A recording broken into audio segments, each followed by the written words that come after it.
All right, we are back for the spoiler portion of things. This might be a more of a shorter section, as comparing to the usual in comparison to our other reviews. Excuse me.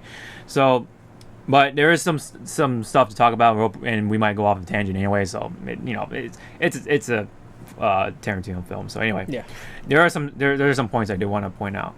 So, as we all know, Vic Dalton, he's like that actor who is getting washed up somewhere down the course, but we do get to know about Cliff as well. He is a stuntman for Rick, and he's his best friend, and he's also a war veteran apparently. So, and there were it's really funny, because they play around with the story of an actor killing his wife on the boat. That's actually based off a real story. Yeah. I think even Christopher Walken was kind of involved with it. I believe I forget the actor's name. Excuse me, but anyway, The actress was Natalie Wood. Natalie Wood. That's the name of the actress. Oh, I see. I'm not sure about the actor, but Natalie Wood is the one that drowned. Apparently, Yes, apparently drowned. The actor was the one that was a person of interest or responsible, I guess. Mm-hmm. The suspect or whatever, but got away or whatever. Yeah, we'll never know. So they play that kind of story. They put that kind of story on Cliff. So he's like, so they believe that Cliff killed his wife. And there's a scene with his wife just being annoying and nagging and stuff like that on the boat, just talking about whatever. And Cliff was just like trying to put up with it, but he's just like on that right on the cusp of just like about to do something, right? And then he's just like sitting, and he had his like harpoon gun like kind of ready, almost like this, and then his wife like walks up to him, and he just like spats out more stuff to him, and then it just cuts right there. Yeah, you never know exactly what happens. So. Yeah, so it's like one of those things. It's up to the viewers. Yeah. To say, oh, did he murder his wife or whatever, or not? So that's actually pretty funny to me anyway. So, so it kind of like paints him as like more like that badass sort of like like a tough kind of guy. Yeah. And plus he's a stuntman, so he's obviously very fit. Yeah. He just knows how to like take the pain and whatever and stuff, and he's just very physical guy. So it feels great for being 50? Past 50, right? Yeah. Yeah, he definitely had that physique. Yeah, of course they gotta have a scene with Brad Pitt without his shirt and whatever. He was like fixing his friend's like antenna or something up on the roof because the breeze knocked it over or something. So just showing off that physique, drinking that beer or whatever, and then there was that scene with one of the only scenes with Manson, just walking around, just checking out Duplancy's like residence, and Cliff is like watching him and stuff, just like kind of peculiar, like who's that? Who is he? And stuff. But that's pretty much like all I can remember from Manson. Like, is there? I mean, it just served it didn't serve any purpose to the plot. It was just showing him that he was there. It just lets the audience know like that. He was there checking around, and that's Manson. As he was just scouting, see who's home and all that. He was but they played him like as a cool dude. Yeah, obviously he's fucking mental and evil and shit. Yeah, but he's just like he's all friendly and all that. It's like he puts on a friendly face, obviously, just to throw people off or whatever. Yeah, just to cover up and stuff. So you see him for like 2 minutes and barely. He's like in a Twinkies van or something. Yeah, something like that. Something like that. Gives a little wave and that's it. I don't know. So anyway, there was a scene I do want to also talk about with Bruce Lee, because in the trailer we see Bruce Lee and stuff. He isn't really like a major character, obviously, but he's there because it was around the time where Green Hornet was being filmed. So and we all a lot of people know that Bruce Lee was Kato, who the martial artist in that series. And they play him as like this very cocky and confident guy, obviously, because he was like that kind of guy. He he even like he like some of the stuff that you see on set or whatever, when he's like just when they're about to just get ready to film something, he's just like talking whatever about martial arts, blah blah blah, whatever. I'm great, that's kind of that kind of stuff. Like that's some of the things that people accounted for. Like he actually did that, and even to the point where he challenged people to to fight or whatever. But I guess it never really happened or something because they were too scared or something. Because he's Bruce Lee, he always made himself look like that badass or whatever. Yeah. But in this take. Maybe for Tarantino, maybe he wasn't. He just like all talk or more talk and less bite or whatever. Oh yeah. Yeah. So, but so there was a scene with Cliff like kind of laughing at him because he sees him like that.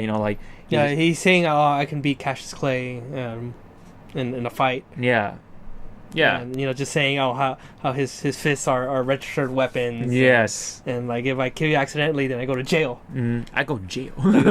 Yeah. and then of course Cliff is like, anyone who kills, goes to jail. It's called manslaughter. He just like plays it off as a joke. Yeah. That's that pretty much straight from the trailer. So that's really really awesome to see how it all played out and stuff. Yeah. And obviously, we forgot to say like the actor for Bruce Lee, Mike Moh, did a pretty good job for the most part being Bruce Lee. He even has like the face for it. Yeah. Got the sunglasses and everything, the hair. Yeah. Yeah. Maybe the woo stuff like that. Maybe could a little played out, but it's just like his signature Bruce Lee thing. Yeah. I guess, yeah. Obviously, it's like a caricature of Bruce Lee. Yeah. Right. Maybe he didn't do as many woos and stuff like that. Yeah. Actually, when he's actually fighting, but it's a character. It's a you go with the flow. Go with the flow. Just like it's a Tarantino. Yeah. He's gonna be all wacky. Yeah. Exactly. Yeah. I don't know. I felt that. I thought that scene was all hilarious. It's very funny. Yeah. Yeah. Like a lot of things, like the dialogue was just great, the exchange and everything. Cliff was just so funny in that. Yeah. In that whole scene. Yes. So they had the fight. Bruce Lee got knocked him down first. It's like whoever knocks down each other like first to 2 or 3 or whatever. Best out of 3. Best out of 3. Yeah. So whoever knocks down 2 times or whatever wins or something. And Bruce Lee got the first knockdown, and then Cliff was like, all right, and then the second round, he like does something and then just throws Bruce Lee's ass to the fucking car, just makes a big ass fuccking dent, dude. That was awesome. Yeah, I'm like, dude. Yeah, this fucking Cliff is no joke. Yeah, like it's just so brutal, so fucking. You feel it. Yeah, you feel that just shit. so ferocious, like out of nowhere. Like, damn, all right. All he did was kick you down the first time, and then just throw him up to the fucking car. Oh yeah. So and then it was 1-1. So they were about to go again, and then the stunt coordinator's like wife or whatever. Yeah, the wife of Kurt Russell's character. Randy. Randy. Yeah. Yes. Randy's wife like comes in and is just like, whoa, what's going on and stuff, and then like Randy's like, oh shit, my wife's here, like because they had like previous like I guess arguments or something like that, so they don't like each other, and then Randy kind of reluctantly had him join because he's a stunt man, so he's a good stunt man. Yeah, well, the wife didn't like at all Cliff because she knows about the murder. Well, she thinks that he's guilty of murdering his wife. Yeah. Okay. Yeah. So obviously being a wife, she sees him that way, so that's why she didn't like him. So when she saw him, she's just like what why is he here? What the fuck is he doing here? And then blah blah, like why is he hurting Bruce Lee and stuff? Like we need him and stuff. Yeah. and then Bruce Lee's like what are you talking about? No one kicked my ass. No one beats Bruce Lee. Some shit. That's perfect, dude. Yeah. No one kicked my ass. Pretty much like that's what he says. It's really funny. And then and he's like, oh well, I threw this prick to the car, and then and it was the wife's car that got the big ass dent, and she's like, what the fuck? Like, why'd you do that in my car? Like, get the fuck out of here. And he's like, all right, no, honey, I'll handle this. All right, pack up your shit. Get out. Yeah. Pretty much. That whole scene was great, and that's why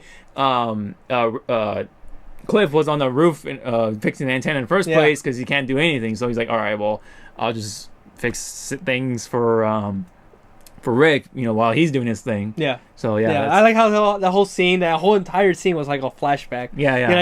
You kind of like don't realize, oh shit, like you go back to Bruce Lee still on the rooftop. Just like the whole thing was just like him thinking about that.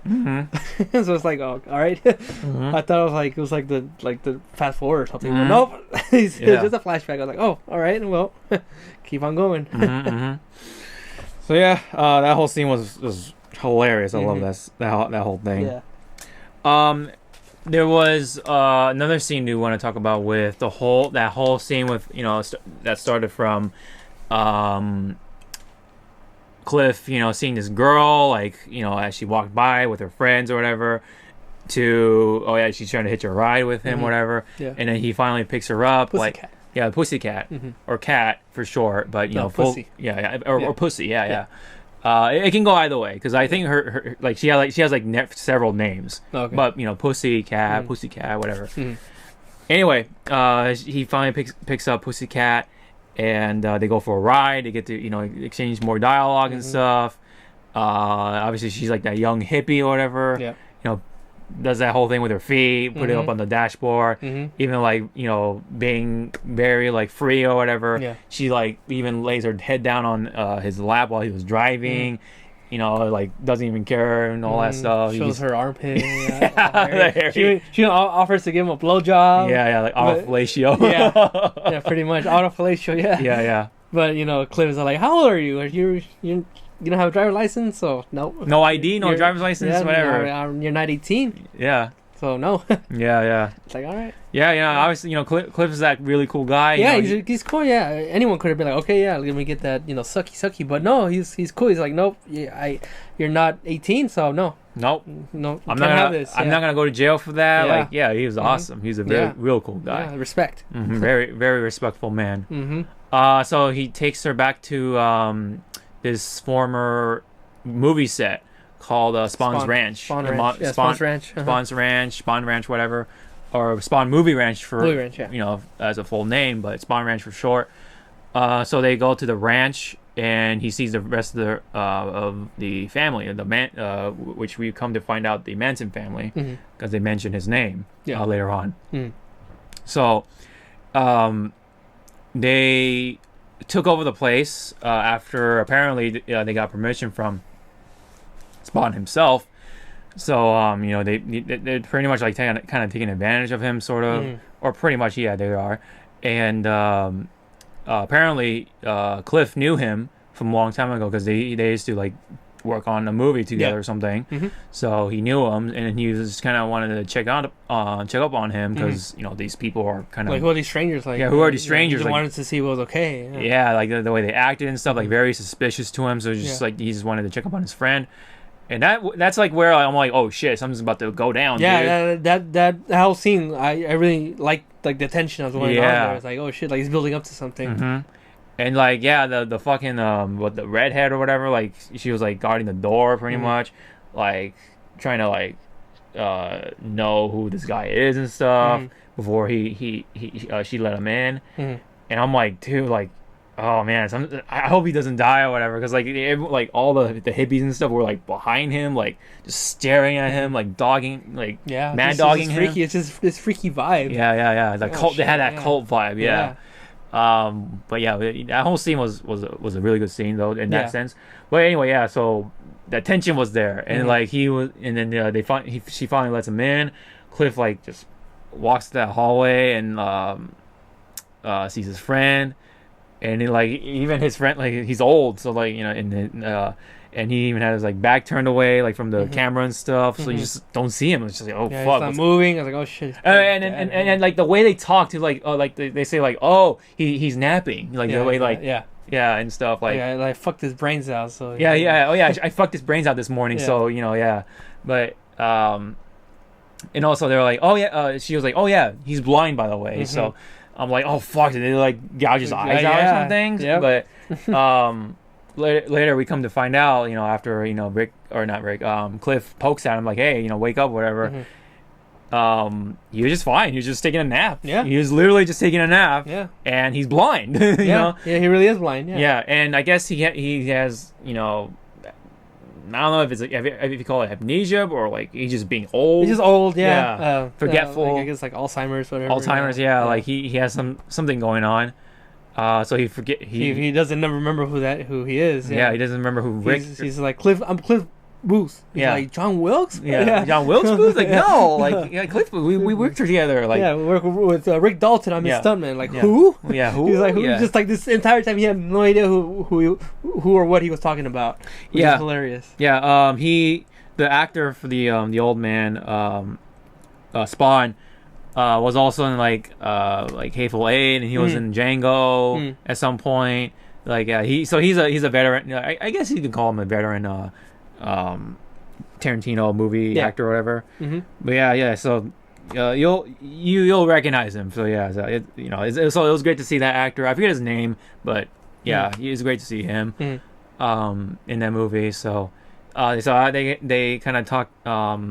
They talk as much as they could. Yeah, just like a pointless conversation, but the way it played out, it was just like it's funny, Yeah, because you thought he's dead, but he's not really dead. Yeah, it's like they're like, oh, okay, all right, he's fine. Yeah, so he walks out. He's fine. All right, so he's like, all right, see you around or whatever, and then walks out. Tries to get out of the fucking ranch, and everyone's like booing at him, like get the fuck out, whatever. And he sees his car, and the tire is slashed pretty much, and he's like, all right, who the fuck did it? And then the guy's sitting right there, he's like laughing at him, cackling and shit. Yeah. He's like, oh well, I mean, this is not my car and whatever, but it's all right, I got a spare. You put it on, and then he just, of course, he says no. And then fucking Cliff, the badass that he is, beats the fucking shit out of him. So so punches his face like a good amount of times. Gets all bloody. And finally makes him change the tire out. And then that tension goes back up again. Like you thought it's all kind of over because Spawn is okay, and he talked to him, whatever he did, what he wanted to do, but. As soon as he punched him, like, oh fuck, like something's about to happen again, like something different. But they're trying to get Tex, which is like he's like one of the higher members or something, because he was out giving these people like a horseback tour. Tours, and then but they called him and he tried to like race back and shit. And then as soon as he got there, he was gone. Cliff was gone. He got his tire fixed already. And took off, so it's like, oh man, oof. So, but we'll go come back to him later on though. Yeah. But yeah, anyway, there's like other scenes that that whole like thing with Rick Dalton, like doing the Western or whatever. He was like a bad guy or whatever. He put on the mustache and everything, and then there was that part with the child actor or whatever. They had a talk, and he was like telling her what he was reading, like it was a book, and then the book turned out to be something he can relate to, pretty much. And he's like started to crying because he feels like this character, like cause the character was pretty much like a has-been. And that's how he feels. Like that's how Rick Dalton feels. Like he's I'm gonna be a has-been, and man, it's gonna suck. And he gets so emotional, he gets sad, and the girl tries to like calm him and console with him, and then he just like, you don't understand, but you will in about 15 years. What? So we get to see like the one of the highlights of DiCaprio playing a dude who's playing a dude by another dude or something. So for that's such a like that's a trip. I really enjoy the whole sequence of him Rick Dalton acting as that the villain, that cowboy. And then there was like a part where like he was trying to like talk to another character, and then he forgets his line and stuff, and then after that you get to like go back to Australia and just like fucking like he's all pissed off. He's like embarrassed of himself, like forgetting some of his lines and stuff. He's like putting all on him because he wants to do his best and stuff, but he blames it on his drinking. Yeah, yeah. He's like, I'm not drink anymore, and then he like takes one. Yeah, he's like, oh, fuck it, like, yeah. That was the whole mental breakdown was cool. Mm-hmm. Yeah, that was really funny. Nice. Yeah. And then also seeing like going back to the movie, like to the Western movie being made, I really enjoyed how they like reset it every time he fucks up his line, and it's just like it's all one cut, it's all one take too. So it's like oh, they have to go back, reset the camera and do that. Like you see all the behind scenes and like him pretty much like trying to hype himself, like, okay, all right, come on, you got this, come on, all right, wait, what's the line? yeah. So yeah, I mean he fucks up like a few times, but it was nice seeing that behind the scenes. Yeah. And then there was another scene where his character like takes hostage of like the little girl who is played by that child actor or whatever. I forget her name. It was like something about Trudy, I think. Trudy, something like that. Yeah. I do have it here somewhere, but yeah, anyway. It was on the back of the chair that she was sitting on, like Trudy Foster or something like that. Foster, something like that. Yeah. Anyway, yeah. So after they finished the scene, like she was like, that was the greatest acting I've seen or something. Then he's like, thank you, like, and he just gets all emotional, like, like Rick fucking Dalton. Yeah, Rick fucking Dalton. Just fucking gets his gun already and shit. Like cocks his gun and stuff, like just he's popping off and everything. Yeah, that whole scene was great. Yeah. There was also a scene with him having a part. I think this was earlier when he was talking to Al Pacino's character, like in the beginning, in the beginning where they were talking about. I think he was talking about the scene with like one of Steve McQueen's movies, right? Because like he used to have that part, or was he talking that to another actor? No, the Steve McQueen movie was to the other actor, the other cowboy. So that was it. Yeah, his co-star, the hero of that movie he was filming. So they talked about how like. Oh, he was gonna have that role, but Steve took the role instead, or something like that. Yeah, and then like the other actor was like, "Oh, I'm sorry, dude." Like, that's. But I like how they show that they cut to that scene. What if DiCaprio or Dalton got that part? Yeah. And they put him. It was cool because they put him in an actual old school movie. So it's not like they recreated that scene. It was the actual movie, but I don't know. I guess with CGI or something, they added. Rick Dalton in that scene, kind of similar to what they've done with in Forrest Gump and several other movies like that, where they replace this person and with another person with like in that like old film or whatever. It's they did that effect really good. Very well done. Very well done. I think after that,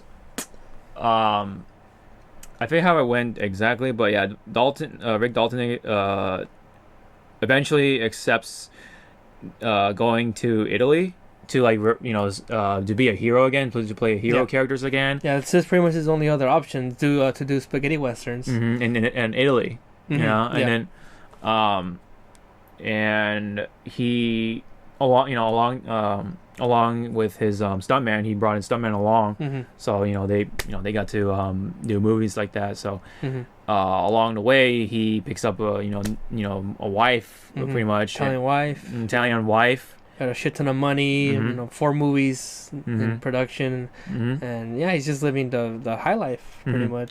Yeah, and then apparently though he spent a lot of money being in Europe and stuff, like, or in Italy, I guess. Yeah. So after going back, he and Cliff had that talk, like, hey, I don't have that much money anymore, so I can't afford you anymore. So we gotta split off. I have a wife and everything, so I'm sorry. And then and then Cliff is like, he comes to accept that, very accepting, very respectful. And then they're just like, all right, let's have a one more night together, or one night to party and get drunk. Yeah. And so they went to a Mexican restaurant just to get nachos or whatever and to get drunk or whatever. Yeah, margaritas. And around the same time, Sharon Tate. Well, at that time, at that very same time, yeah, Sharon Tate was with her friends at another restaurant, not Mexican, which is like another high-end restaurant. High-end restaurant. Yeah. They were like, I think Sharon and their friends went to a Mexican restaurant. They went to El Coyote. El Coyote, yeah. And then Cliff and Rick were at it wasn't a Mexican restaurant, it was another type of restaurant. Yeah. I forgot what it was called. But yeah, El Coyote was Sharon Tate's restaurant. They went to go to the Mexican restaurant. Yeah. Could have sworn because they had some sort of plate of like it looked like nachos or something. Yeah. I mean, it was a Mexican restaurant too. Maybe it was another. I don't know. But it was two different restaurants. Yeah. Yeah. Anyway, I remember the Coyote was the one that Sharon went to. Mm-hmm. So after that, they went back. Everyone went back to their houses and stuff, and then somewhere around midnight, like you see Rick Dalton like making his own like frozen margarita or whatever drink. Yeah, just right? having more drinks. Yeah, having more drinks. He's fucking drunk as shit, but he's having more drinks. And then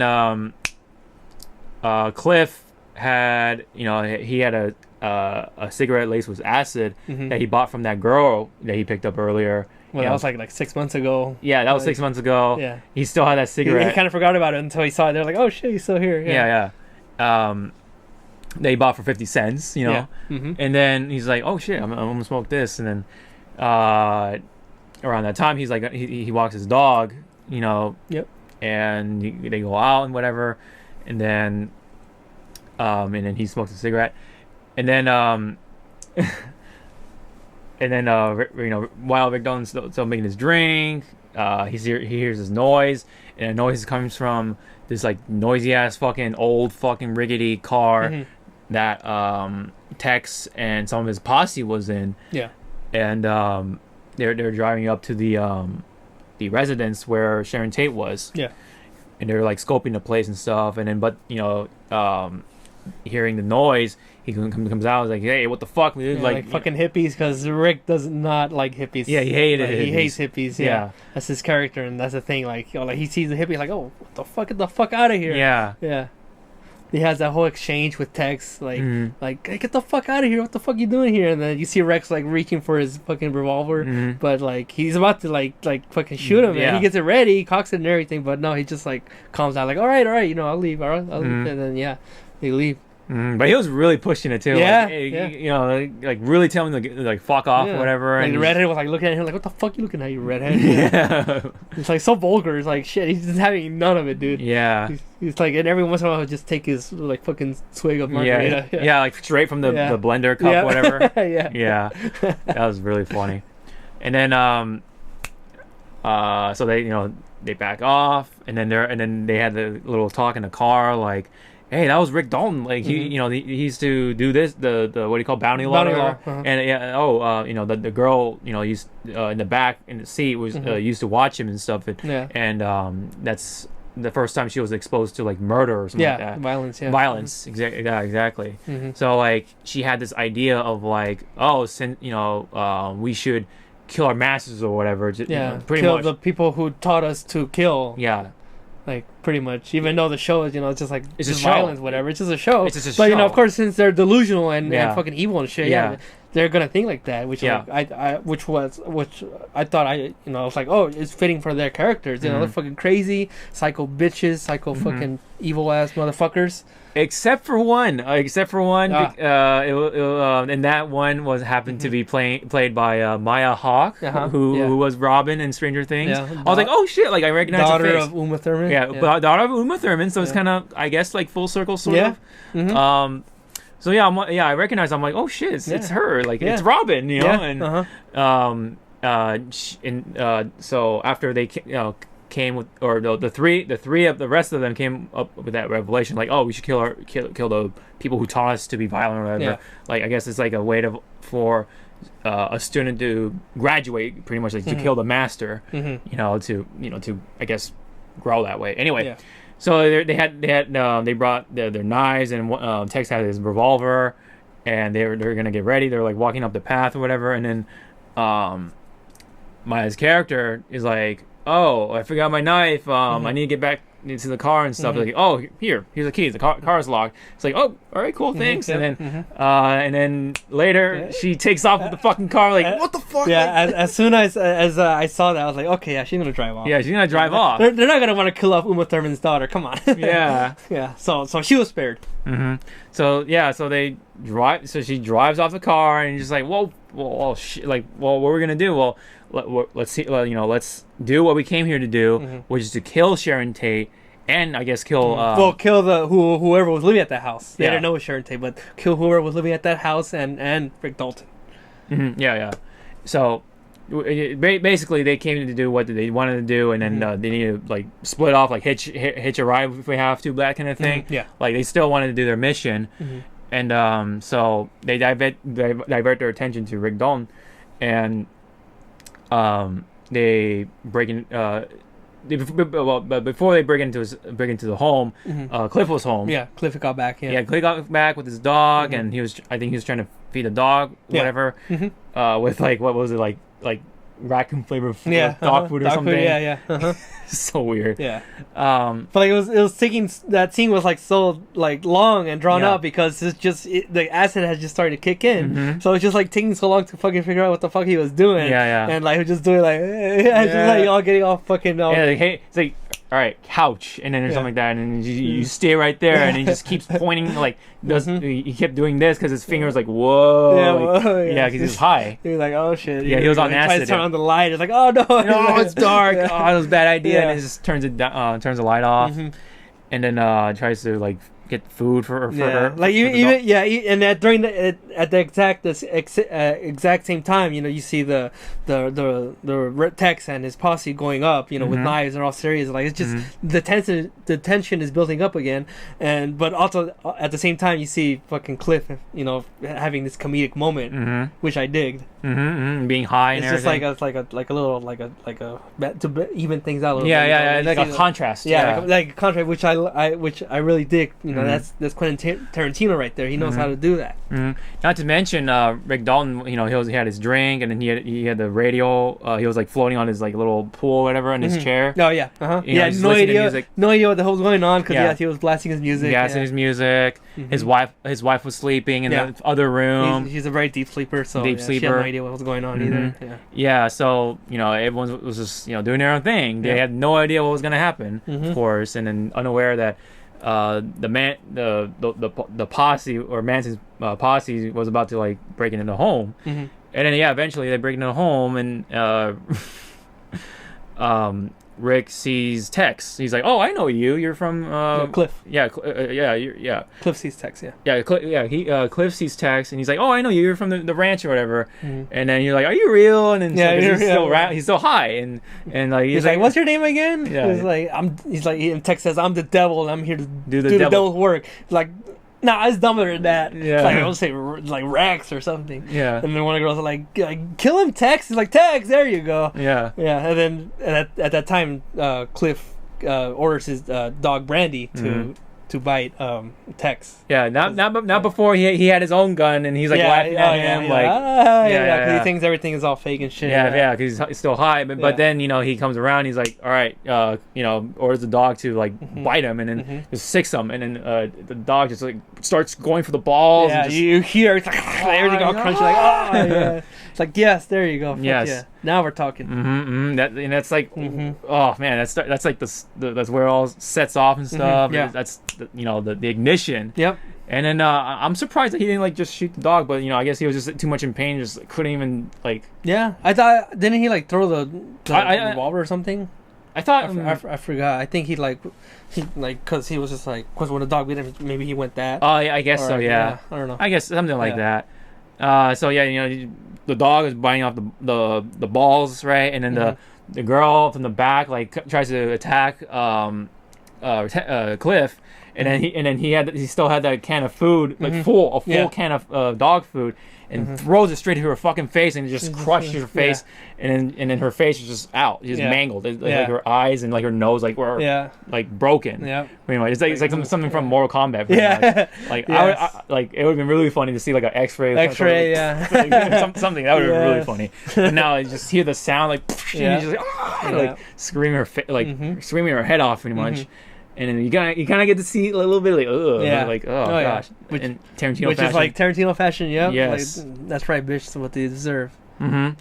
And then the redhead had the wife, at knife point, but the wife was just like, she got motivated because she saw all that, all that stuff from Cliff. She's like, and then she just punches her and does like some like maybe martial arts shit, but like, she got too scared, because she had the knife, like and then she just runs back to her room, and then she and then she tries to tackle Cliff, and then they both fall, and then in the process, I guess she got him like in the leg, but he didn't give a shit, so he like grabbed her head and just bashed it all around like on the fucking like the fireplace little top, the and phone, then the fireplace, and then the fucking table, posters, the table, and, like, oh, dude, it was brutal, but just dude, boom, boom, boom, fucking boom, amazing. Fucking Cliff was so badass in that fucking scene, dude.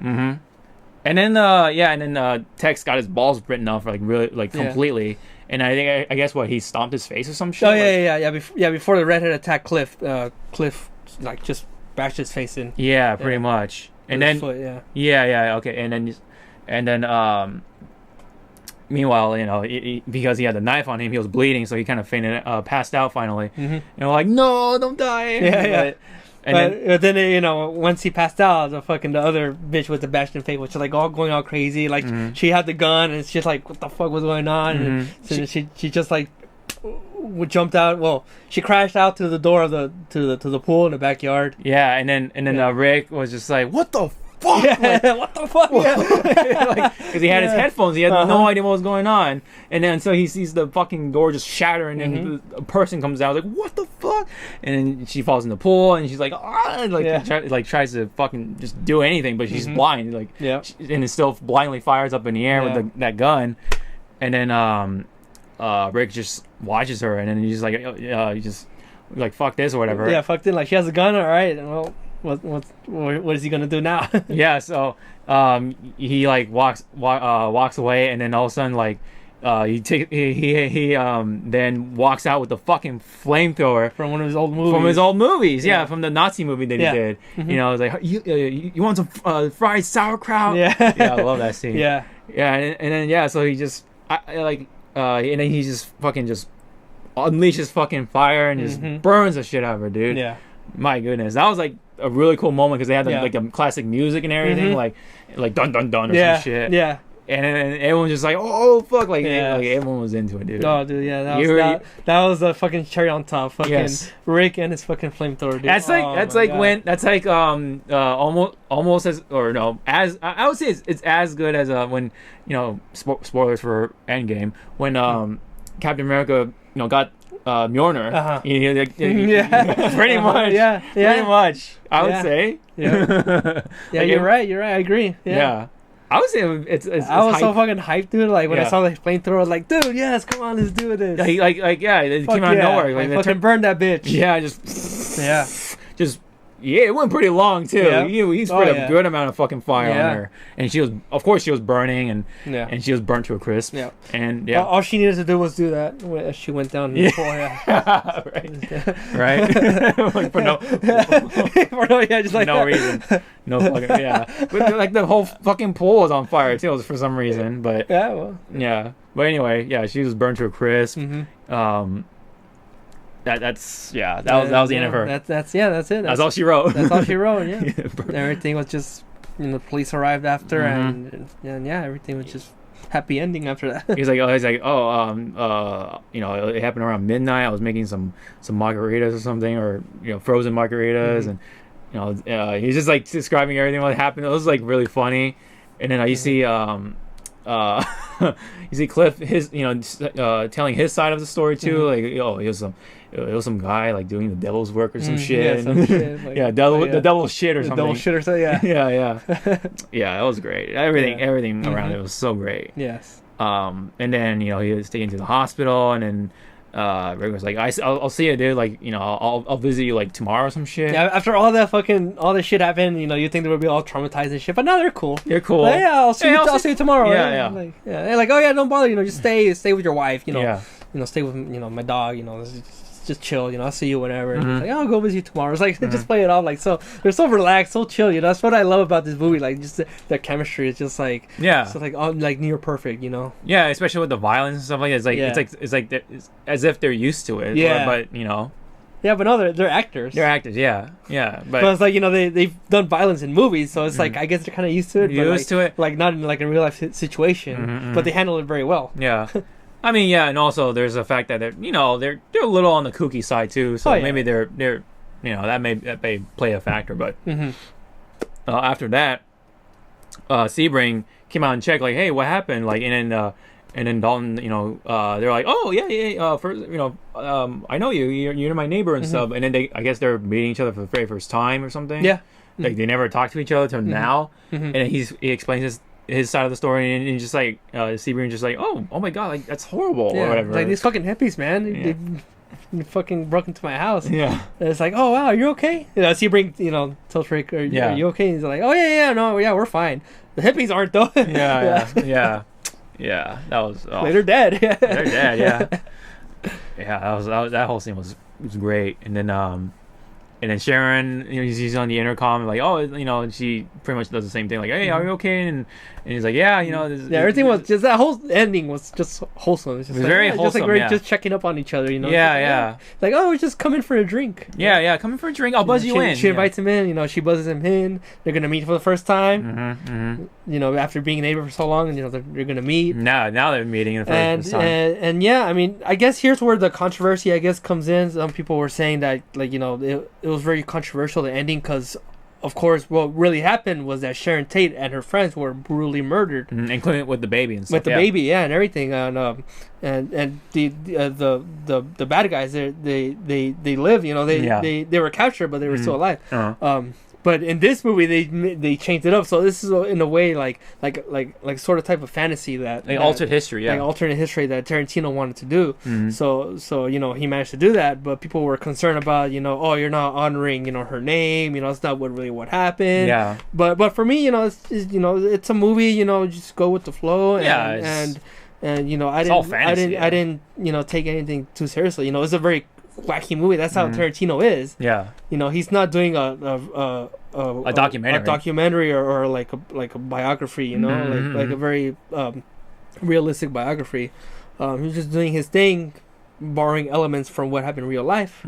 But like how it is with Django and Inglourious Basterds, they're all alternate history. Like, what if, you know? Yeah. Django has that revenge, you know, feel of an old slave, you know, slave, you know, getting revenge against his masters. Yeah. And you know, of course, you have Inglourious Basterds.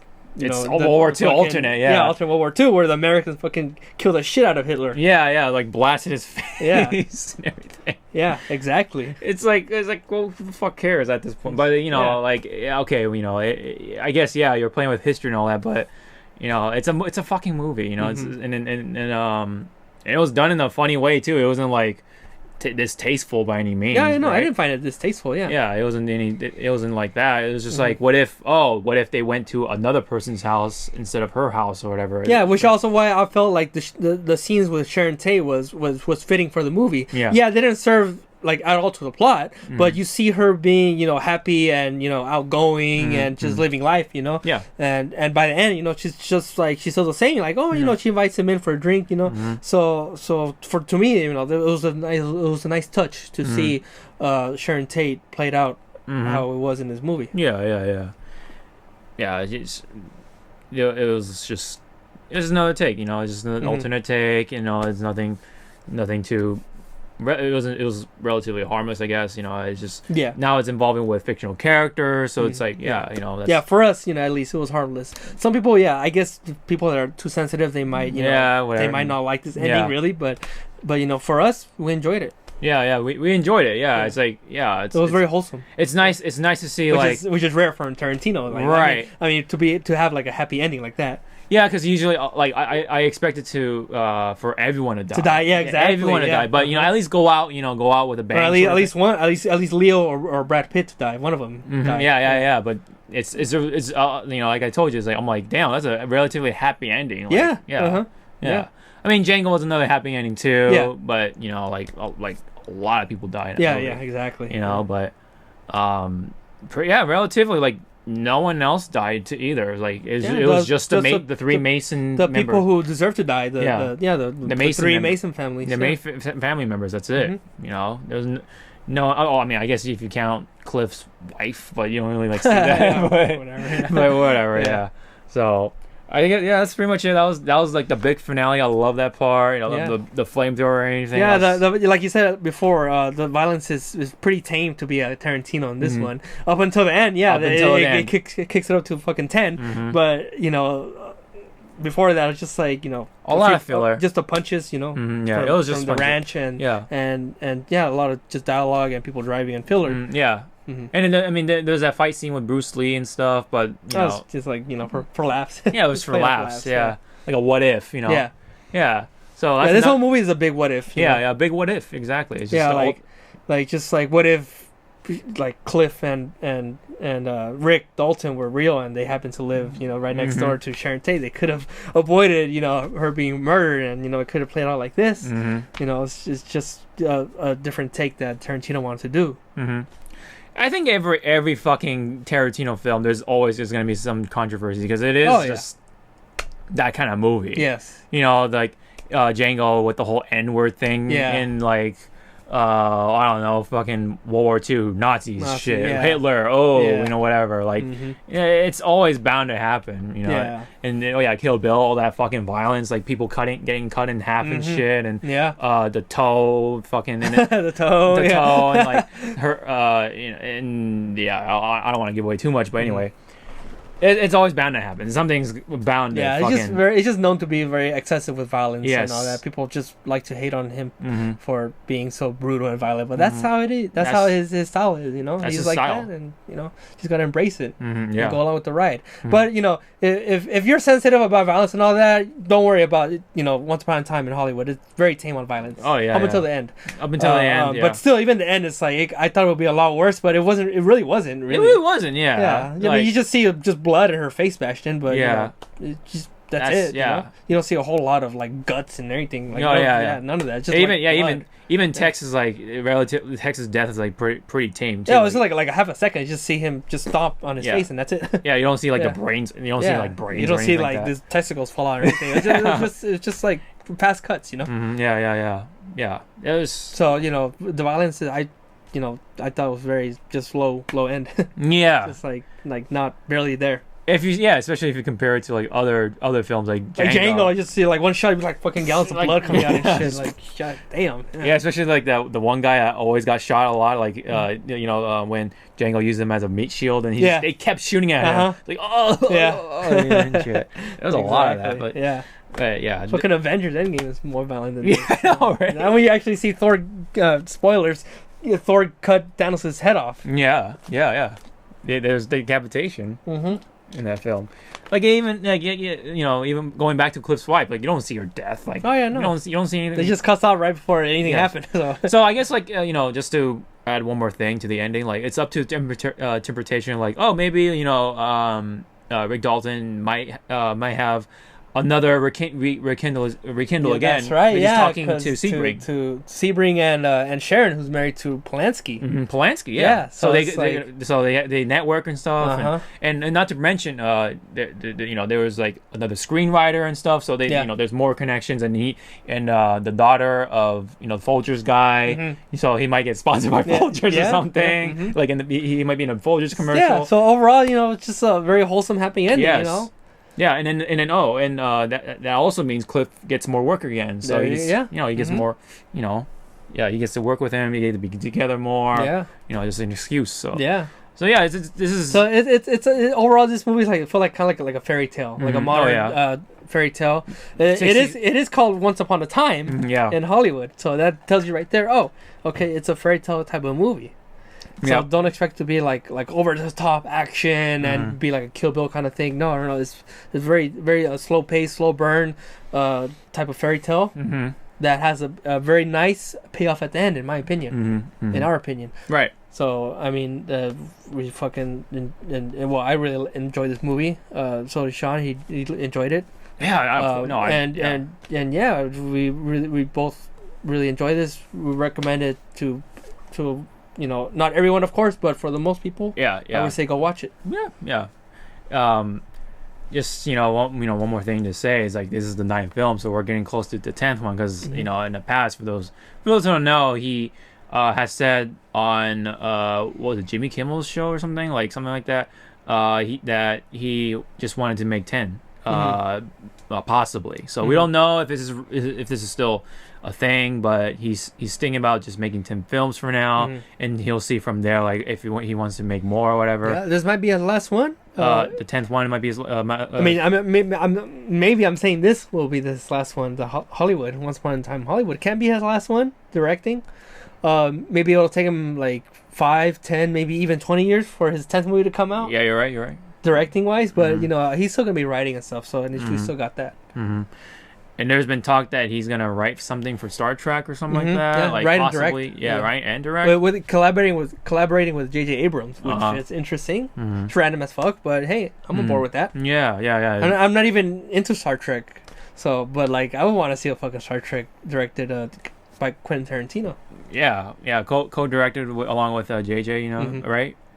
Oh well, Quentin will be directing. Oh, he's actually directing and it. JJ will be producing it. Oh, okay. Yeah. Okay, so we're gonna see a lot more feet. Got it.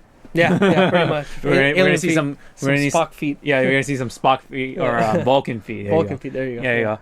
And then when they do the Vulcan touch, like it's like fucking some Fist of the North Star type of shit. Yeah. Oh man, that would be pretty funny. That would be pretty funny. Like.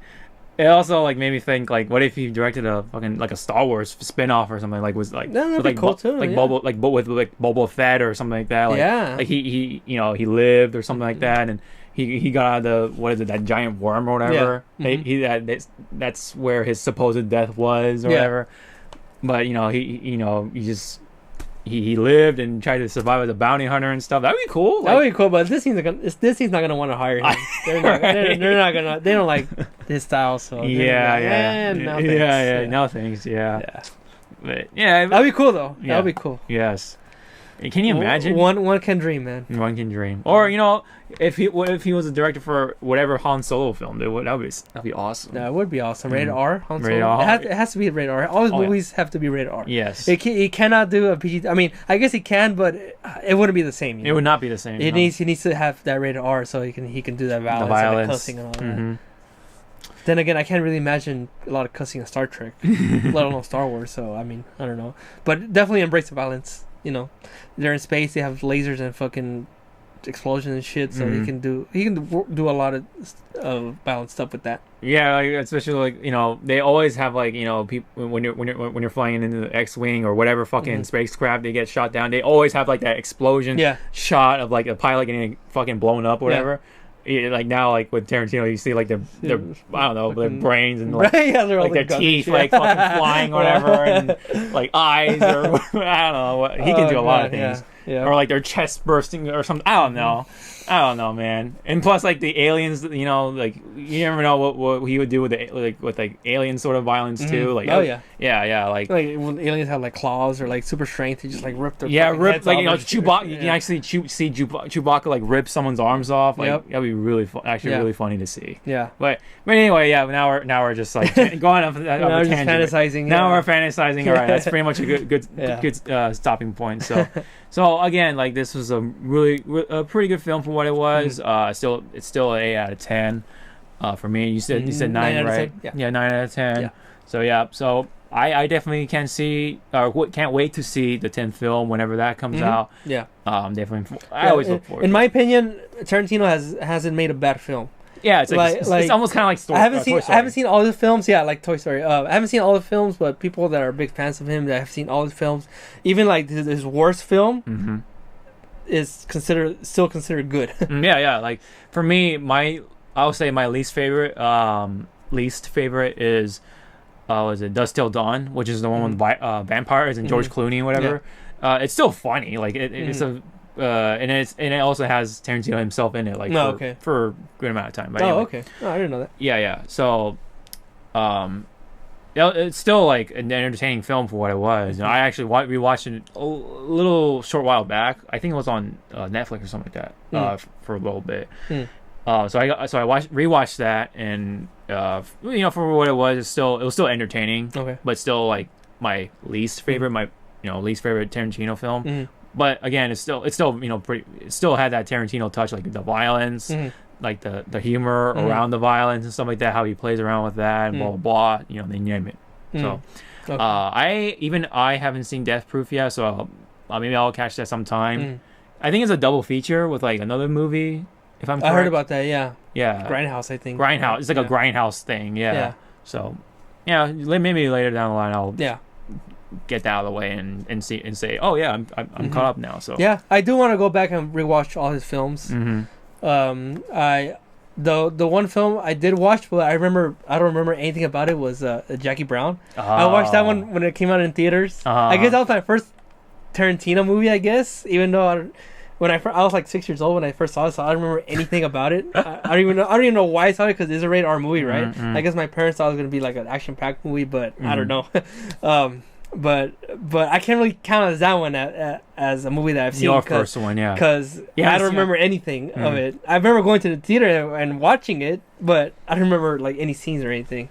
So I really want to rewatch that one. But the first one you watched on your own, like when you're old enough, what do you think it was? Yeah, I think I didn't even see Kill Bill.